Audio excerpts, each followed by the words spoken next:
Ako vyzerá tvoje ráno so psom? Ak ráno otvoríš oči, spáchaš nejakú hygienu a potom len tak proste bezmyšlienkovite vyrazíš do ulic, možno si práve naprogramovala celý deň. Čo keď ti poviem, že tá prvá aktivita, ktorú ráno so psom robíš, je tá najdôležitejšia pre celý deň. Takže nie prechádzka o 11.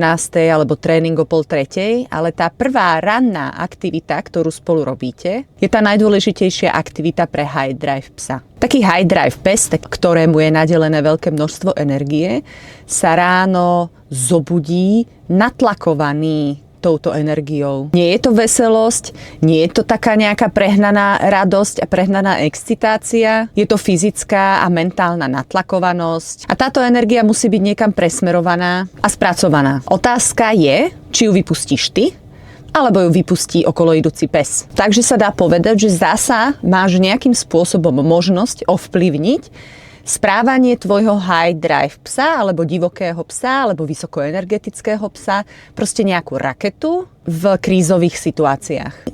Predstav si to ako pohár, ktorý máš ráno plný, je v ňom vzrušenie a je v ňom drive a ak ten pohár nevyleješ a tú energiu proste nevypustíš správne, pes ide do celého dňa s plným pohárom. Potom stačí málo, takže stačí štekajúci pes za plotom, bicykel, auto, dieťa, ktoré vybehne z domu. Každá z týchto vecí je už len ďalšia kvapka do toho preplneného pohára. A ja potom počúvam, vieš, ale on zareagoval úplne neprimerane na takú blbosť, pretože to nebola blbosť. To bol proste preplnený pohár. Jedným z dôvodov, prečo sa to tak deje, je stresový hormón kortizol. Po zobudení kortizol prudko stúpa. Môžeme ho nazvať vartovací hormón dňa, ktorý pomáha prebudiť mozog. U high drive psov je spôsobí prudký nárast aktivity a vyhľadávanie stimulov. Čo v skratke znamená, pes začne vyhľadávať činnosti. Takže až sa ti pes ráno zobudí a je nervózny a rýchlo sa pohybuje a chodí ti po dome a už sa nevie dočkať, kedy pôjdete von, tak je to proste neusmernený ranný kortizol, ktorý v kombinácii s energiou a s pracovným nasadením je výbušného charakteru. Regulovaný ranný výdaj energie pomáha psa zastabilizovať,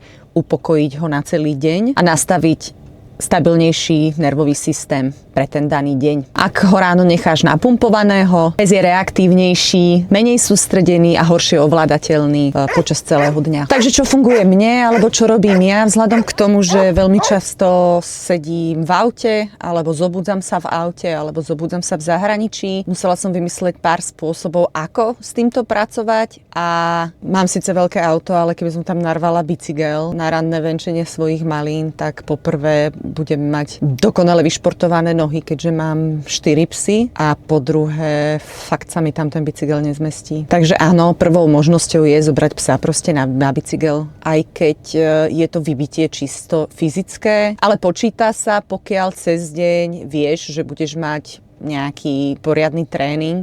Pokiaľ nebudeš mať cez deň poriadny tréning, tak odporúčam si máknuť už ráno trošku viac znamená 15 minút. Ukážem ti pár aktivít, ktoré robím ja, ktoré sú rýchle a fungujú na to, aby som si psa pripravila aj fyzicky, aj psychicky do toho nového dňa.